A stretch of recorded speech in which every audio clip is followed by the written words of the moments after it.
Hello students, in previous class I discussed about candidate elimination algorithm and I have illustrated the algorithm by taking enjoy sport learning problem as an example, and also I discussed some of the concepts like inductive bias, a biased hypothesis space, and an unbiased learner.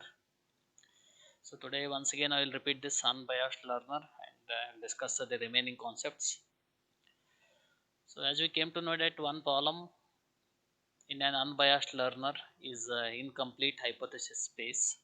So the solution to this problem of assuring means it will assure that the target concept is in the hypothesis space H to provide a hypothesis space which is capable of representing every target concept or every teachable concept. It means that it is capable of representing every possible subset of instances capital X. In general, the set of all subsets of a set X is called as power set of X. Means if there are X instances, then the power set of X is 2 to the power X, which is nothing but the set of all subsets of a set X. So in our Enjoy Sport learning task example, the size of the instance space is X of days, which is described by the 6 available attributes. In that case, suppose consider there are 96 attributes, then the power set of X is 2 raised to 96. It means that if there are 96 instances in the Enjoy Sport, then the number of possible hypotheses in a full space H is 2 raised to 96. Means if there are X instances, then there are 2 raised to 96 possible hypotheses.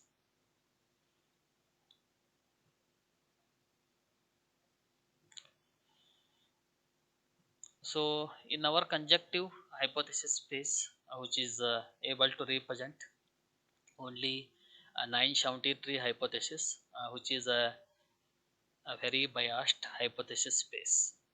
So that kind of hypothesis space is known as a very biased hypothesis space. Now let us reformulate the Enjoy Sport learning task in an unbiased way by defining a new hypothesis space capital H dash, which can represent every subset of instances. Let H dash correspond to the power set of X. So one way to define H dash is to allow arbitrary disjunctions, conjunctions, and negations of our previous hypothesis. Right. For instance, the target concept. Consider the target concept as sky equal to sunny or sky equal to cloudy. Then it can be described as sunny and the remaining attributes as question mark, which is conjunction with cloudy, the remaining attributes as question mark. So this is what the possible hypothesis if the target concept is sky equal to sunny or sky equal to cloudy. Then we can have the representation like this, that is sunny with all other attributes as question mark, which is conjunction with cloudy with all other attributes as question mark. So given this hypothesis, we can safely use the candidate elimination algorithm without worrying about the target concept, which might not be expressible, right? However, while this hypothesis space which will eliminate any problem of expressibility, it unfortunately raises some new equally difficult problem, but our concept learning problem is completely unable to generalize beyond the observed examples. That is what some of the previous problems or previous examples that we have seen. Now take up this definition. Consider a concept learning algorithm capital L for a set of instances capital X. Let small c be an arbitrary concept which is defined over capital X, and let dc is equal to x comma c of x. So this pair is nothing but an arbitrary set of the training examples of c. Let L of xi comma dc denote the classification which is assigned to the instance xi by capital L, that is by the concept learning algorithm after training on the data DC. Here the inductive bias of the algorithm, that is the inductive bias of capital L, is any minimal set of assertions capital B such that for any target concept small c and the corresponding training example DC. Here the representation of inductive bias of the algorithm is for all xi belongs to x and capital B, which is a disjunction with DC, which is disjunction with xi, belongs to L of xi comma DC. This is what the representation for the inductive bias of L, means inductive bias of the concept learning algorithm. Now take up the last concept, that is inductive bias of the candidate elimination algorithm. Here the target concept C is contained in the given hypothesis H.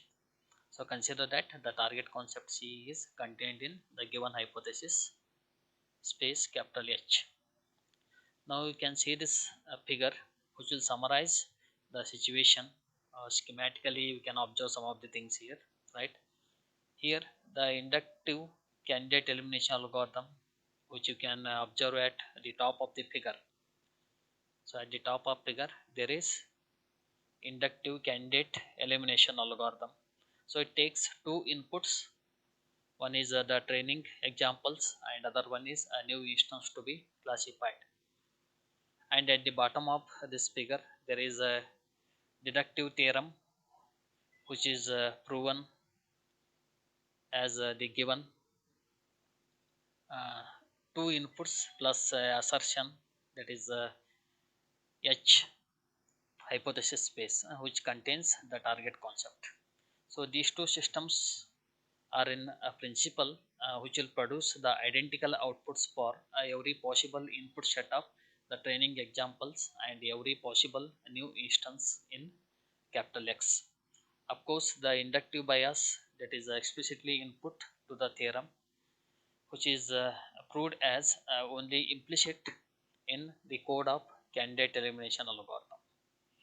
So in the sense it exists only in the core part of this algorithm, but nevertheless it is a perfectly well defined set of assertions. So one advantage of viewing the inductive inference system is in terms of their inductive bias, which it provides a non-procedural means of characterizing their policy for generalizing beyond the observed data. And the second advantage is that it allows the comparison of different learners according to the strength of inductive bias that they employ. Now consider uh, three learning algorithms which you can list from weakest to strongest biased. One is FINDES, one is candidate elimination algorithm, and one is rote learner algorithm. So if you can list or if you can sort them from weakest to strongest bias, according to that, the order of these learning algorithm is first there comes a rote learner algorithm. Next is the candidate elimination algorithm, and in the third place, that is with respect to the strongest bias, is FINDES. So this order of the algorithms is from weakest to strongest bias. You can say that rote learner algorithm is the weakest algorithm and FINDES algorithm is the strongest learning algorithm. That's why the order of algorithm is rote learner algorithm, then comes the candidate elimination algorithm, then comes the FINDES algorithm. So this is what is about the module 1. So this completes the module 1. So if you have any doubts with respect to this model, let us discuss your queries or doubts in the next class. Thank you.